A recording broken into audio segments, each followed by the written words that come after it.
Thank you, Chairman Lips, Vice Chairman Holmes, and members of the Health Committee. I thank you very much for giving me the opportunity to testify today. My name is Andrew Seamus, and I'm an associate professor in the Division of General Internal Medicine at The Ohio State University. I am speaking today for myself and not as an official representative of the university. Childhood trauma and its long-term effects on individuals and communities represent a major public health problem that has long gone unrecognized. Adverse childhood experiences include witnessing violence or abuse, witnessing violence in the home or community, having a family member die by suicide or homicide, growing up in a household with substance misuse, mental health problems, or instability due to an incarcerated or otherwise absent parent, or living in unsafe and under-resourced communities. The problem is surprisingly widespread. 61% of adults, which would be 5 million Ohioans, have experienced at least one adverse childhood event, and 1 in 6, 1.4 million Ohioans, has experienced 4 or more. The burden of adverse childhood events falls most heavily on communities of color, as a result of both historical and contemporary patterns of racial discrimination. Adverse childhood events have a major impact on the present and future health status of affected children. They substantially increase the risk of sexually transmitted infection, teenage pregnancy, involvement in sex trafficking, and of chronic medical conditions like diabetes, cancer, and heart disease. Children subjected to toxic stress can suffer from problems such as poor attention span, severe anxiety, hypervigilance, impulsivity, and post-traumatic stress disorder. These problems often go unrecognized in schools, where children are labeled as having behavior problems and suffer undeserved academic and disciplinary consequences. These problems can have an enormous impact on job and economic opportunities, on relationships and life trajectory, and can be passed on to progeny in what is now known as generational trauma. When the psychological impact of trauma goes unrecognized and untreated, children, sadly, can grow up to recreate the conditions that traumatized them. In this way, over time, the problems of children become the problems of adults, of families, and of communities. These outcomes are not inevitable. We know that childhood trauma can be recognized and treated. With help, children can overcome the effects of multiple adverse events and grow up to be healthy, functioning adults who, in turn, raise healthy families and help communities to grow and prosper. There are a number of steps that the state of Ohio could take to assess the statewide burden of childhood trauma, identify affected children, and provide treatment to address the symptoms and reduce the long-term health impact of adverse childhood events. To be clear, these proposals are not specified in the state of emergency bill. Rather, they represent a roadmap of actions the state could ultimately undertake to address the crisis. 1, create a waiver or carve-out in the Medicaid program to address childhood trauma. The idea would be to have a Medicaid stream that pays for specified services for childhood trauma victims. That could include therapy, medical visits, and wraparound services such as substance abuse treatment, transportation, and case management. This would follow the pattern of other successful state Medicaid demonstrations, such as the Ohio Home Care, Passport, and assisted living waivers. Number 2, create an office within the Department of Health tasked with collecting data on the incidence and distribution of adverse childhood events, which would help policymakers to know where to target resources for greatest impact. The Department of Health could also carry out a public information campaign on childhood trauma so that more Ohioans are aware of the prevalence, impact, and the option of treatment. 3, the Department of Education could work with public schools to train teachers and staff to recognize childhood trauma and its impacts, so that kids are identified and treated rather than being labeled and punished for trauma-driven behavior. School personnel should be made aware of resources so they know where to refer children and families who need help. Number 4, the departments of health and/or education could design and carry out a screening and early identification program. Early recognition and treatment has been shown to have an enormous impact on outcome of childhood trauma. And last, a comprehensive solution should include measures to improve safety, quality of life, housing, and educational opportunities in under-resourced communities, and address the social and economic disparities that affect communities of color. In order to initiate a planning process that will lead to effective action, we first need to acknowledge that childhood trauma is an ongoing crisis that affects hundreds of thousands of Ohioans. Declaring a state of emergency for childhood trauma would be an essential first step in bringing together government, academic institutions, organized medicine, and the community to work on addressing this problem. I urge the committee to support this bill, which, if passed, would mark the beginning of this statewide effort. I believe we can heal the effects of historical trauma and give a new generation a better chance. We have the knowledge, the skills, and the dedication here in our community and our institutions to lead the nation in this effort. Thank you. Thank you, Doctor, for the testimony. The chair recognizes Representative Kleitz. Thank you, Vice Chair.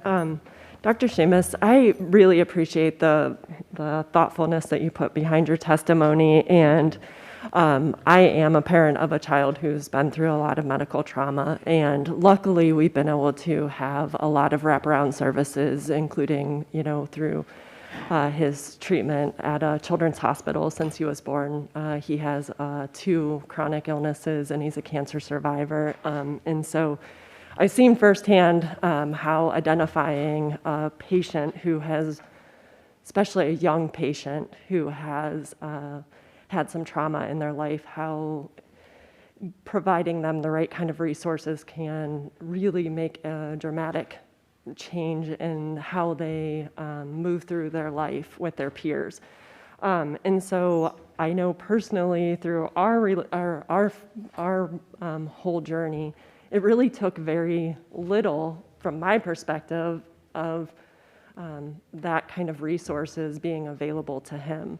And in the grand scheme of things, of a child who had 3 life-threatening issues before the age of 11, but having a psychologist that he regularly calls on was super important to him. So just wondering, in your research that you clearly have put together for this, can you give us some really concrete kind of ideas on what these resources would actually look like for a child who has maybe experienced some kind of trauma? Just a little bit of, I know you have it kind of outlined here, but like, what are we looking at cost-wise? What are we looking at in the way of the resources that could be available for a child, and what kind of impact that could have on a child?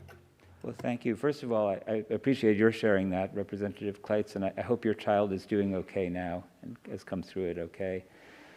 I'll tell you how, in some ways, the first way that this came to me and what got me involved in this issue was recognizing that, yes, for families like yours, for families like mine, where we've also experienced some of these things, even in our situation, it's not that easy to access resources to heal psychological trauma, and it takes a very involved parent, and it takes a lot of figuring out what the resources are. For people who come to me who are less medically sophisticated, who are less effective spokespeople and advocates for their kids, and who have public health insurance, it can be virtually impossible. So you'll have a mom who knows that there's something wrong with her kid, who knows that there could be help. And you try to refer them to a mental health provider, and it's the community mental health center is the only one that takes their insurance, and it could be a 6-month wait, and then their appointment gets canceled, and it's another 6-month wait. And you can just, if you've lived through this with a kid, you can imagine what it would be like to be knocking on doors and trying to get help and just finding obstacles like this. So now, you asked what the implications and the cost would be. Just to be clear, what we're talking about now is the state of emergency bill, which doesn't have a cost figure involved. It's a statement of principle that this needs to be addressed. So I don't want people to think that they're voting. I'm sure you know that you're not voting on a spending bill. But ultimately, I mean, my sense is kids who have ongoing problems, adults who have chronic problems, are going to cost the system sooner or later. And to the extent that we can, find streams existing within Medicaid and sort of direct those streams to the kids who really need them and identify these problems early, then you're not going to see the costs that they incur later when they have their first heart attack at age 30, when they go through mental health and substance abuse treatment, half a dozen times, and all the various costs to communities and neighborhoods from, untreated trauma that leads to problematic activity and behaviors so I mean, I didn't come prepared with a specific dollar and cents figure, but my sense is that this would be beneficial financially as well as to the community. Quick follow-up. Thank you, Mr. Vice Chair. So to the witness, that's exactly kind of what I was looking for. I think that we kind of see these issues as something so big that how are we going to address them with a resolution or a state, declaring a state of emergency. But I think these are the conversations that can really come out of these situations, and just remembering that we meet the children where they are. And I think this is a very valuable tool that we can use in the state of Ohio to make sure that we are providing the resources where our children are and that they can benefit from that. And so I just wanted to, again, thank you very much for your work on this. And I know it's really difficult, and you hit on all the points that I think we're all struggling with that kind of see this for children that are struggling in the state of Ohio. So thank you. Well, thank you. Committee, further questions? All right, thank you, Doctor, for your testimony. Thank you very much. All right, the chair now calls Mr. Anthony Parker.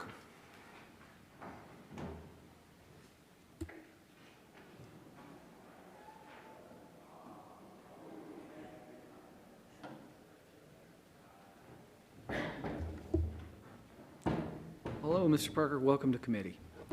Hello, good afternoon, and thank you very much for the opportunity to testify today. My name is Anthony Parker. I'm a second-year student at Ohio State University, and I'm testifying in favor of HCR.25. I first met Ronald Hummons last October during his hunger strike at the Ohio State House, where Dr. Yusuf Salam of the Exonerated Five spoke on behalf of this movement. And today I'm very proud to stand here with Ron and other members of the team after months of working on moving this resolution forward. I cannot stress enough how important it is that the Ohio General Assembly and the Ohio Health Committee pass this resolution. As someone who personally benefits from the systemic and institutionalized racism in this country, I'm here to say that there is a desperate need for state lawmakers across the country to declare a state of emergency on trauma and move forward on this issue. We need to recognize the historical repression of trauma on low-income and marginalized people, and we need to seriously think about the effects of 400 years of perpetuated trauma on Black and brown communities. When I think about that, I think about how my house in Canton, Ohio, is part of a historic, predominantly white neighborhood that was built for wealthy property owners, bankers, and lawyers, many of whom had servants during the 1920s.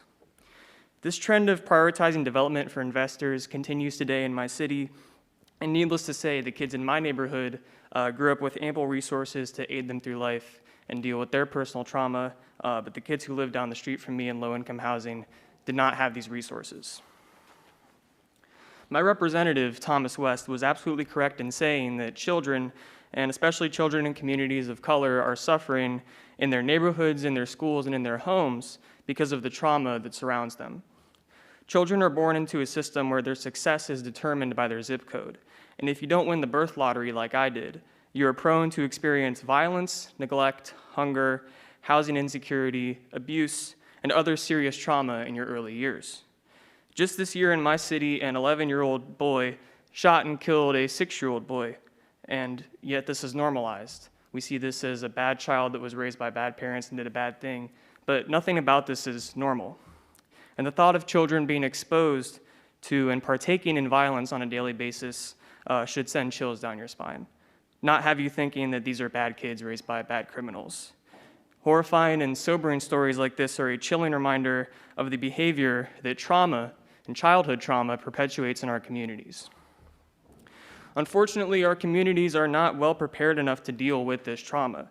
Beyond the lack of material investment exists this racist stigma that bad children are in need of punishment. And instead, we need to realize that traumatized children need our help. Every year, my high school, when I was there, prioritized cracking down on bad behavior rather than addressing its root cause.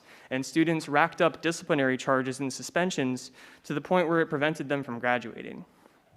During my time at school, they increased security guard and police presence rather than increasing the presence of school psychologists and social workers, people who can help put these kids on a better path. This is but one example of the many ways that trauma is forced onto our youth. And if we continue to take a punitive stance on children who are in desperate need of mental health support, the future of our communities will be very, very bleak. It is time that we put a stop to the endless cycle of generational trauma. And while declaring a state of emergency won't solve everything, it is a necessary step that will set Ohio on track to deal with its trauma crisis. Thank you. Thank you very much for your testimony today. Committee, do you have any questions of the witness?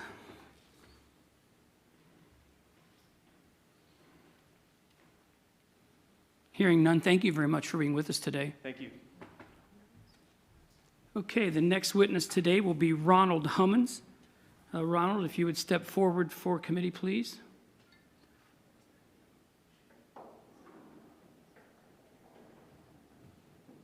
Hi, Mr. Hummons. Welcome to committee today. You may proceed. Chairman Lips, Vice Chair Holmes, good to see you again so soon. So my testimony today is going to be short. I felt it necessary to give credit to Representative Don Manning. It was his sincere compassion for mental health and childhood trauma that allowed my team the opportunity to make its first presentation for our initiative. I remember asking him what he thought after we unloaded a ton of information of the impact of childhood trauma.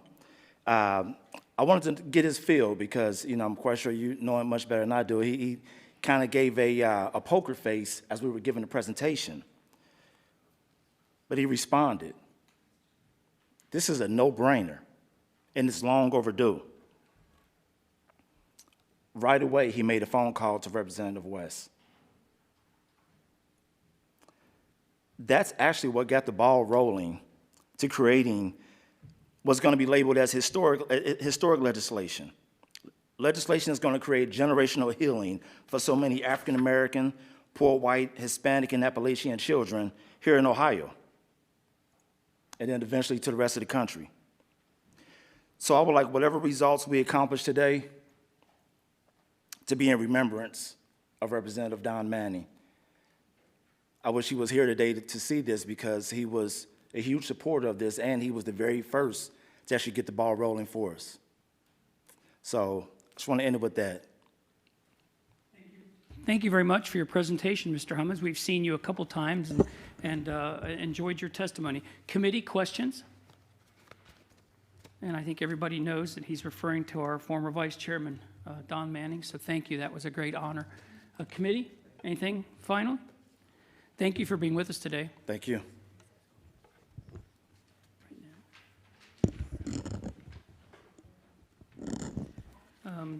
Is there anyone else that would like to testify on House Concurrent Resolution 25? Anyone in the audience? Committee, I would like to also point out that there's written testimony on your iPad that I would like you to look at. And while you take that minute, committee's going back to recess for 10 minutes.